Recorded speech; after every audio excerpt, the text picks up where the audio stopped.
taken the top choices. We have seen maybe where we have seen the worst we could see.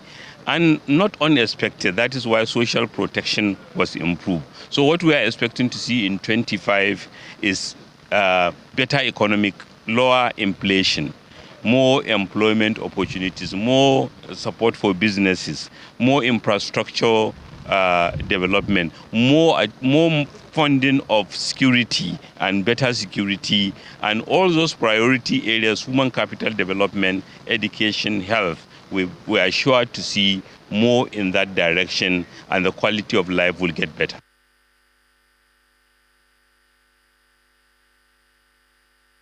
That is the hope for 2025, and that is someone who will be in a position to tell us what it is that the 2025 year should hold for the Nigerian people.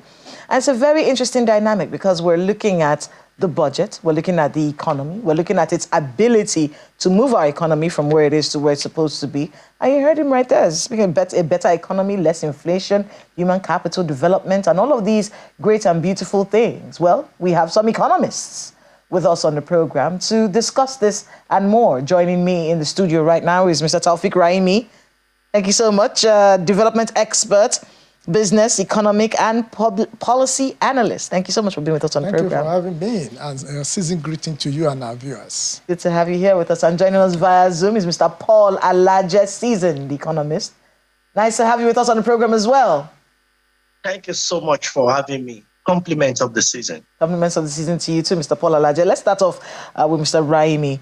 You listened to the minister there. He's in a position to tell us what his budget and planning is his purview. So what do you make of what is it realistic, or is he just being hopeful? Yeah, the Minister of Budget and National Planning for the federal government, I think he has spoken what he knows, and the budget that has been prepared for our country, that's at the federal level, is 49.7 trillion, as you know. I want to believe, based on the foundations that have been done in 2024, a lot of economic reforms that have taken place, we should be hopeful. We should have believe that there will be restoration, as the president described the budget for 2025. So hopeful, not realistic, though? No, it's realistic to some extent. To what extent is it realistic? You know, to a greater extent, when you look at, like I said, some of the works, the reforms that have been taken on by the president in the last 18 to 19 months, we believe, like we have analyzed severally, that maybe the worst of what we have experienced is over. However, for this budget of restoration to actually restore economic growth to Nigeria, to us as citizens, we must ensure that our revenue expectations are not dampened. So I believe it's realistic to some extent. Whereas there are other areas of concern that we have to ensure that will not impact negatively. Like, for instance, the resurgence of insecurity can worsen our agricultural produce for 2025 if it is not tackled frontally. So that is a concern. But when you look at the economic indices, we may be closing out the year at 3.46 or 3 thereabout. GDP growth is estimated by that next year we'll be doing about 4% GDP growth. In all of this, what our citizens want to see is how would the budget 2025 impact their life. This can only happen if we have continuous growth, development in infrastructure. I want also to see priority for food production, because that has been a big challenge for us this year. So it's realistic to some extent, and there are other concerns that the government must tackle, just like I mentioned. Priority must be given to fighting insecurity of various types. Priority must be given to control this hyperinflation that we have experienced over time. Priority must be given for the crude oil production, daily production of 2.06 million barrels per day to be achieved. Priority must be given for us to also achieve diversification of our economy. Government must also ensure that there is adequate inflow, that's foreign direct investment based on the various journeys and trips that the presidents have made. So I have hope. The hope is not lost. I am still believing that it is possible. The statistics are there based on figures that we have seen and analyzed, but it is still not Uhuru yet. We must be committed and continuously be committed to achieving economic growth that will impact the life of our people. That is the only way by which this reality can be acknowledged by everyone. Mr. Paul Alaje, I want to be able to look at those figures. We have a situation where at least there's this report from AfriInvest, I think it came out over the weekend, where they said the Naira might slide further to 1,800 in 2025. The Vanguard is reporting this morning that the budget rose 74% nominally, but shrunk by 23% in real value. And yet, we hear a lot of hope. Mr. Raimi has told us here it's realistic that we would have this reduction in inflation and a better economy. Realistic on some level. Where do you stand on that, based on what the actual figures are? Thank you so very much, Kayla, for having me. Remember that January this year, you and I had a show. I think it was a special report that you interviewed me on. And I told you that from 2024, when the president presented the budget of hope, that I doubt if the hope is what we expect. The year would be a difficult year. With the benefit of hindsight, you can ask everyone if 2024 was indeed a difficult year. Government projected 21.4% or 6%, 21.4%, 21.6% inflation rate. I mentioned to you that inflation will likely remain around 30% corridor. Today, inflation is 34.6% year on year. I also mentioned to you that our debt to GDP, and it's important you can look for that video and put it up there, that our debt to GDP, our debt profile, we crossed 100 trillion naira by the end of the year. Today, our debt profile has crossed 100 trillion naira. The question is, 2025 budget, our government has called it a beautiful name. But when I look at the budget, just like I looked at 2024 budget, the single largest item in 2024 budget is also the single largest item in 2025 budget. What is this single largest item? Debt servicing. Now, what kind of hope can we have that will make us become the like of China, the like of India, and the like of some other countries that were called Asian tigers before they saw the economic miracle? The largest proportion of their budget, up to 30 to 40%, was going into things to encourage manufacturing, things to encourage factory production. That is what we need to see. In this 2025 budget, how many factories will be built? How many factories will be supported? What will be the quality of power supply? Minister of Power had mentioned that we're going to have 6,000 megawatt generation power generation. How many were eventually available? With this budget, and please, when I say this budget, I don't mean the only one President Tinubu submitted. I also want to add the budget submitted by the 36 states governors to it in their respective state. Have signed that power is no longer under exclusive list, it's now under recurrent list. What will be the impact? The truth is that if you don't have power steady for manufacturing, for production, at best, we will be at the realm of hope, will not be at the realm of faith. Faith, economic faith, believing. And when we say faith, I'm not being religious. Faith is one of the reasons why your currency is high or strong. It's the confidence people have in it. So before we get to that point, where we can say that our hope is translating to work and we are seeing economic improvement in our lives, We must agree on something. What is the pattern of our spending? Check out the 36 state governors. What proportion of their income is going into infrastructure? 30%, 15%, 20%. Very few has gone beyond 35% and above. And check the 2025 budget. Government is looking at 15% inflation rate. I doubt it very much. If I tell you what the econometrics number is saying, based on the current policy environment, please underline it. If the policy environment changes, it may improve. Like I told you in 2024 January, that we will remain in 30, in fact, it was not yet 30% as of then, it was 29.9. But I said we will sustain 30%. If this policy environment is still sustained, we will still most likely be around 30% corridor. So we might not see the 15% that we wish to see because it's a mere projection. I doubt if that projection is subjected to econometrics number to project what the future will look like, what the impact will look like. I doubt very much. I've seen that if we say that the budget, you ask a question, how realistic would I think the budget is? Yes, some items on the budget are realistic, but there are some items in the budget that I have a lot of doubt whether they'll be realistic or not.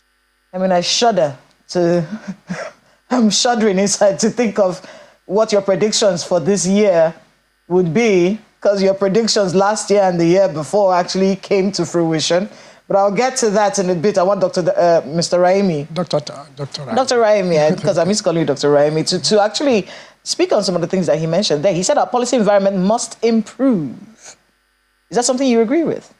No, I quite agree with. Because I know you're a very strong supporter of this administration, yeah, Mr. Raimi, no, yeah, Dr. yes, Raimi. And he said our pattern of spending, it doesn't give you the hope that some of these things that we aspire for, these lofty things that we're asking to happen in 2025 with our spending pattern and with our policy environment, these are not things that are realistic. And we're looking at a country where the bulk of the population have gone below the poverty line.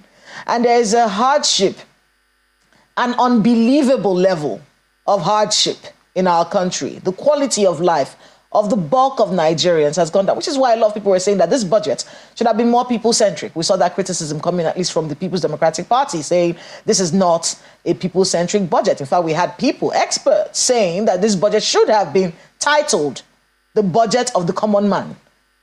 But what we heard was budget of restoration, and then these figures, I know we're going to do this, we're going to do that. But you're hearing from Mr. Paul Alaje that with the spending pattern and with our policy environment, it's just not going to happen. Okay, yes. There's a consensus that is already agreed among majority of analysts that there's still more work to be done. However, the decision, there's also largely some consensus around the reform that have taken place by the current president. Please let me break that down. When you say some areas that need to be worked on, yes. Let's start with that one before we get to the reforms that have happened that you say are beneficial. So exactly. what work needs to be done? The areas that need to be worked on, and I've said this at other forums, is that even now we are all talking about the summary of the entire budget. I would like to see what are the breakdowns, what are the how many projects are devoted for health care, how many schools are planned to be built, what are the funds that are going into to support SME, small, medium, and enterprises, what are the kind of business environment that this budget will inspire. Because the whole goal of economic development is to bring growth to and improve the standard of living of people. So while I agree with him that some reforms or new reforms in terms of bringing improve economic environment should be undertaken by our current president in addition to whatever he has done, I also of the opinion that, yes, these are decisions that have been taken, have impacted negatively on majority of Nigeria in this closing out year. But you see, that is the nature of tough decisions, that economic decisions that are supposed to be taken.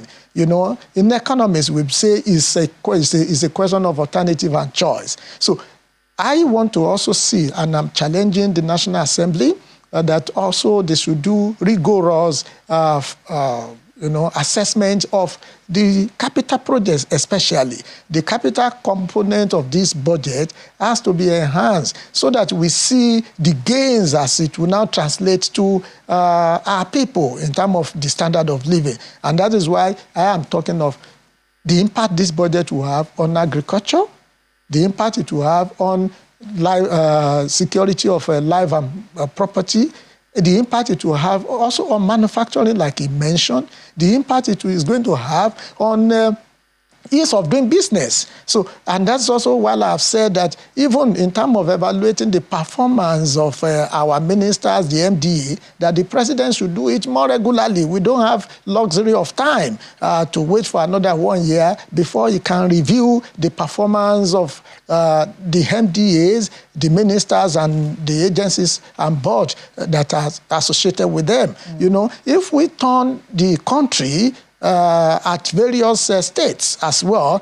into a development site, just like what the federal capital minister has been doing in terms of in the area of infrastructure, you will see that it will impact on job creation. It will also enhance the standard of living of people, because when this budget is supposed to create more jobs for our people, it's supposed to improve the healthcare services, as it were, and that is why I believe the priority this current administration has given to those sectors are laudable, even in terms of fighting insecurity, as I mentioned. But this will not happen.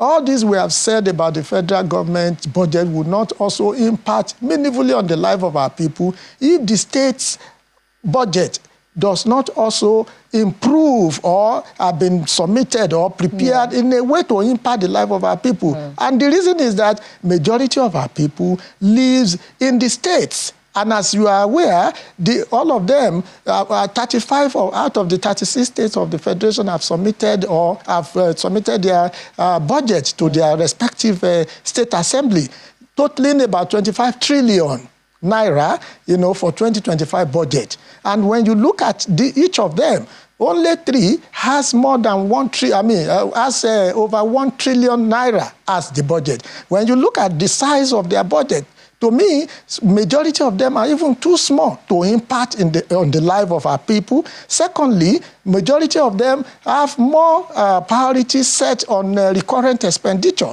as against capital spending. And it is through capital spending that all this lofty idea we are talking about can be eroded. I want to be able to get Mr. Paul Alaje to speak on that, because, he has brought up a new dimension, subnationals, and the role that they play in this El Dorado that we are heading to, we're supposed to be heading to as a country. He says the budgets from the states are too small and focus more on recurrent expenditure and are not really focused on capital projects. With that, do you agree with that? And if that is the case, then are we winking in the dark? How do we move forward? Well, the truth is that we want to have a country that is not just growing, but a country that is also developing. But the policy that we make, at best, federal government will consider something, look at the economy, and make policy. But the states who are within the same federation, we make their own policy, or we react in certain ways that may not support what is the vision of the federal government is. But that does not mean they are fighting. In fact, that does not mean that they are not in the same political party. It has to do with the understanding of the chief executives of states, local government, and federal government. But the policy we have made, unfortunately, most of this policy is not translating to the kind of result or outcomes that we want, simply because we are not working holistically to achieve this goal. The budget of states are too small, they are not impactful, and they are not impactful not just today, even over the years. And we have seen that play out. Government was hoping that by the time subsidies removed, monies that goes to FARC will go directly into the people, go to state. And I can tell you that for most of the states, this impact has not been felt. For most of them, at least more than 2/3, or properly speaking, more than 3/4 of the 36 states of the Federation today, the impact has not been felt. And that is why generally people spoke of hunger, poverty, and deprivation. And not my word, World Bank in October said 10 million people as of October have been added to poverty bracket. That's not my figure, that's from World Bank chief. Some of who have observed the policy we have made and have started to analyze the impact on us. And I tell you that this policy environment, if it remains, some of the expectation that government is hoping to see at the federal level may not come true. Some will come true, but some may not come true, just as some of the expectation in the year 2024 did not come true. I'm going to pass the baton to Kayode. There's a few questions for both of you. Kayode. Thank you, Kayla. Let me go to Dr. Raimi. There was a point Mr. Laje made about borrowing, that he says is not sustainable at all. And what the point he was trying to make was this was what we did for the 2024 budget, right? So about 9 trillion naira deficit to be financed through borrowing. That, of course, has increased to 13 trillion naira in the 2025 budget. And something I'd like you to speak to, because if we keep doing the same things, I doubt we can get a different result, except we just want to keep doing it for doing its sake. So that's an angle I want you to speak to as well before we then move on to some other issues. Dr. Raimi. Okay, talking about borrowing, there is really nothing wrong with country borrowing or state borrowing money. I think what is the problem usually is the utilization of such fund. How has it been deployed? Is this borrowing deployed to service recurrent expenditure, which is just for personnel cost and overhead? Or has it been deployed for long-time spending, which capital projects is aimed at? Of course, when you look at what the federal government has planned to borrow for 2025, it will seem as if we are heading to our debt stock, which is correct. But I think the emphasis should be this borrowing should go for development of infrastructure that has long-term gains. It should also go for economic project that has economic value.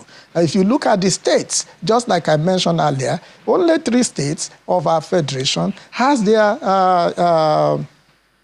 proposed budget above 1 trillion. We have Lagos that has proposed 3 trillion naira as a budget for 2025. And when you see what is happening in Lagos, you believe that even if they had been borrowing, you can see the impact of borrowing. That's why I'm supporting a model whereby even if a state or a country has to borrow, we have to borrow carefully for special project that can that has long-term impact, that can also rejuvenate our economic activity, that can make ease of doing business easy, that can increase productivity. For instance, if we borrow to upscale our electric power generation, power distribution, power transmission in Nigeria, so that eventually the cost to individual end user of energy will be lower eventually. That will be a good thing to do. If we borrow to put railway connecting the entire country, that will have impact on transport, on our agricultural sector, on food production, food sufficiency. That will also impact on transportation of goods and services. So borrowing is not exactly a problem. When you look at states like Niger State, which has proposed 1.2 trillion naira as a 2025 budget, you will see that state is, if they are able to match their plan with action for the year, they will definitely also be making tremendous progress like Lagos is already doing in terms of capital project development. Another state that is of record is Ogun State, which has also proposed 1 trillion naira as the budget for 2025. There are 5 states with the lowest budget in this 2025 budget proposal, which again give concern to the quality of development we may likely be having, a lower quality of development, and which will translate to perhaps lower quality of life also, or standard of living in those states. What are these states? We have Gombe leading the chart with 369 billion naira. All these 5 states I'm mentioning have their budget less than 500 billion naira for 2025. They are even the lowest. So you have Gombe, Ekiti, Osun, Nasarawa, and one other state, you know. Well, I think it's that good have that their we're budget less than 500,000. Certainly, So and I think it's good that the states. Absolutely. I think it's good that we're bringing the states into this as well, because jointly, if you add their own budget to the federal government's budget, that's what actually also contributes to the economic, indices. But largely, the buck stops on the table of the federal government in terms of policy. The federal government is literally the one taking charge and leading. The states just chime in with their own. But it's a vital point you make, and I'm wishing that this is something that will be consistent in terms of shining spotlight on states. But I want to take this to Mr. Alaje for a moment. Some will say, well, we've talked about budget for as long as we can remember. Before the APC came into power, they criticized the PDP budget. In fact, there was a time they were going to block the budget and not let it be passed. So it's always been a back and forth. There's always some sort of criticism, and it's across the world. The US right now, there's this controversy about the budget. The UK, it's almost like clockwork. Once this period is here, there's a lot of talk about recurrent and all of that. But I think we do that at the expense of now talking about the system that implements the budget itself. Yes, the budget may be faulty, but how well is a system able to even implement the semblance of, developments that the budgets are meant to achieve? And I'm talking about the MDAs, Mr. Alaje, the ministries, departments, and agencies. They are in charge of the implementation of the budget. I'm talking about civil servants. Procurement, for example, you have projects that are not meant to be as much as 100 million naira being quoted for 1 billion naira. I mean, what can you get from that? You have issues about monitoring some of these projects. They start, you see the signboards, you see the tractors on site, they take pictures, and a few weeks after, nothing is happening there, and they budget yet again. So I want us to speak about, the system that implements the budget. What are the things you look forward to in 2025, Mr. Alaje? Well, I look forward to stop having big man culture, the culture of big manism. When you have a strong voice, a strong-willed person driving the entire system, things will work. But that is not sustainable. We have seen some persons that have abandoned sites in Abuja, perhaps because of the person and the body language of the person of the minister. We started seeing activity in Abuja. But as good as that is this sustainable? If after a while, maybe he serves his tenure and he goes on, perhaps to pursue another political office, talking about the Honorable Minister of the FCT, who comes next after him? We have not really seen this kind of energy around implementation of policy by the civil servant, with the support of civil servants, until we see strong. We have seen this when Nasiru El-Rufai was the FCT minister in Abuja. We have seen this kind of thing. But you know what is missing? Institutionalization. How do we bring institutions such that irrespective of who is in office, whether you are Christian or Muslim, whether you are from the north or the south, irrespective, when we have budgeted for it, there is a way of checking. Check 2025 budget. We have done, before that budget is even passed, we are supposed to look at critically what has happened in the current budget to third quarter. But we have not been able to. Perhaps we've seen some report on second quarter, but we've not been able to. So how do we say that this budget will actually give us the best, or we're going to have what we should have in it? Well, that's not the concern. The concern here is that not until we build an institution, we make functional institution around budgeting, the truth is we will not be able to do more. And where should our budget even come from? Most of the time, it's middle-term expenditure framework. And where is medium-term expenditure framework coming from? Maybe when people meet, they look at what is needed, they make medium-term projection. But is this actually what we should be doing? This is my strong advice. Have a national economic development plan, which will include health, which will include infrastructure, which will include what we want Nigeria to be like. By 2050, I know what Rwanda will be like because there is a plan. I know what Germany will be like because there is a plan. This plan is what we now take our 3 years rolling plan into. Then we take our annual budget from.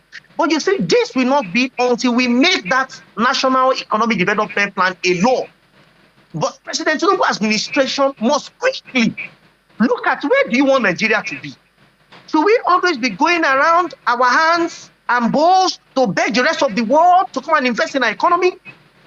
One of the key drivers of a country that has the kind of population that we have, and instead of manufacturing sector growing, according to the NBS, the contribution to manufacturing sector in the last quarter is less than 1%.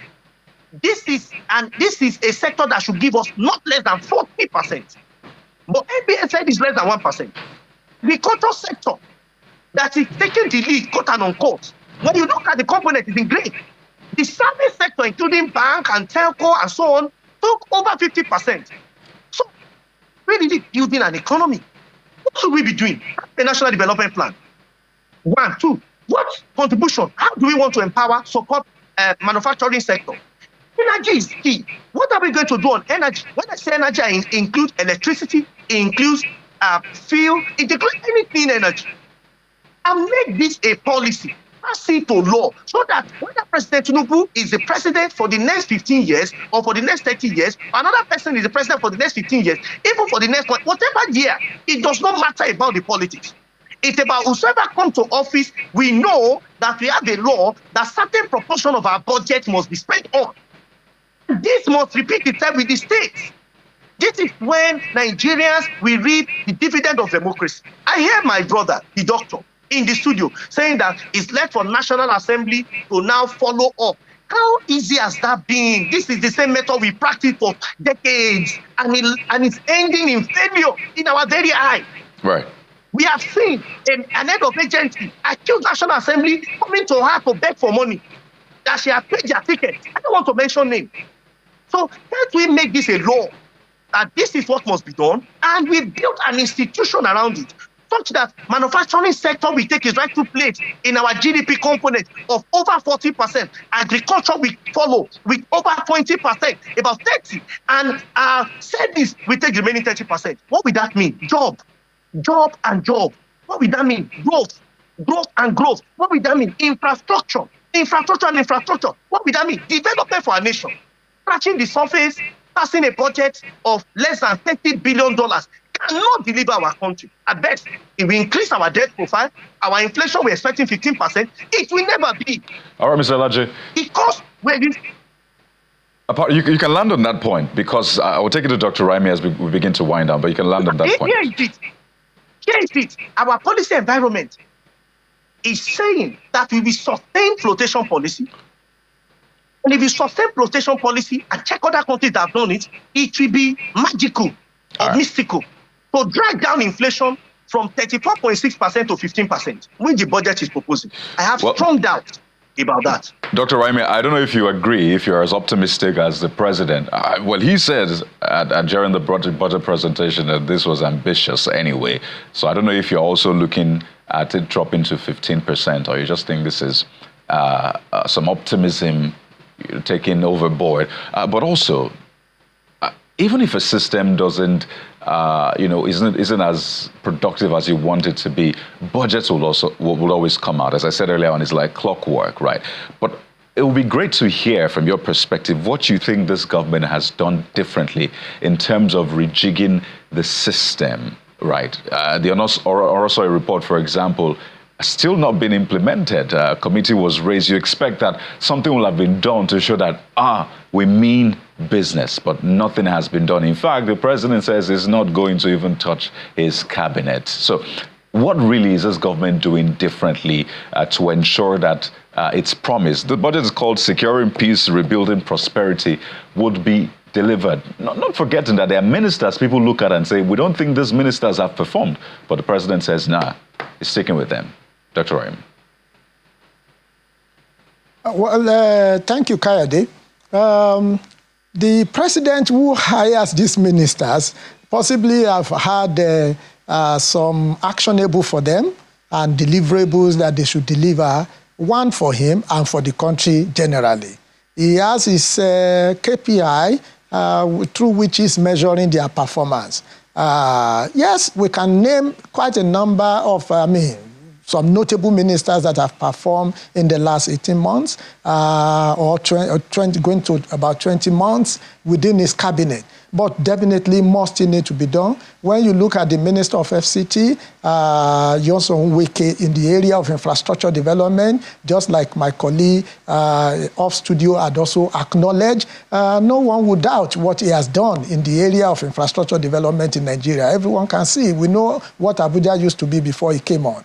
We also have seen a lot of activity in the Ministry of Interior through the Minister of Interior in the passport, in the prison reforms and activity going on there. We have ministers of works who has also been intervening in road transportation, repair and maintenance of existing road and building new ones. We believe that if that trajectory continues across the country, it will lead to economic buoyancy both in the medium and in the long term. We also have Minister of Health, as we know, who has also have a plan that vaccines can be produced, can be manufactured in Nigeria so as to reduce the cost of healthcare services in our country. These are areas of growth that we're experiencing.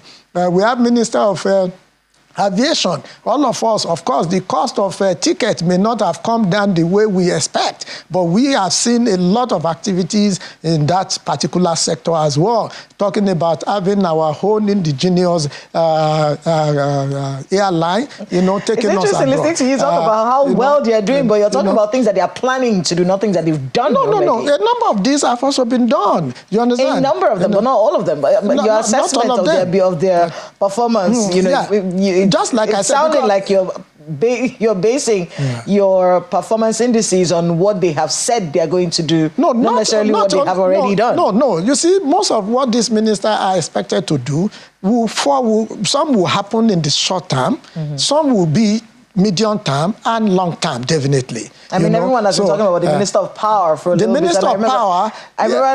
It'll form our our next conversation is going to be about that particular ministry. And in fairness, we did state a few days, I think last week, that unfortunately for him, his KPI is one that we see. Yes. For other ministries, it's things that they and I believe, that are not exactly very visible to us. But when it comes to power, that's the one that we're looking at. That is true. So it may be a little bit difficult for him. But I'm going to get back to you. Let's just get Mr. Paul Alaje's predictions.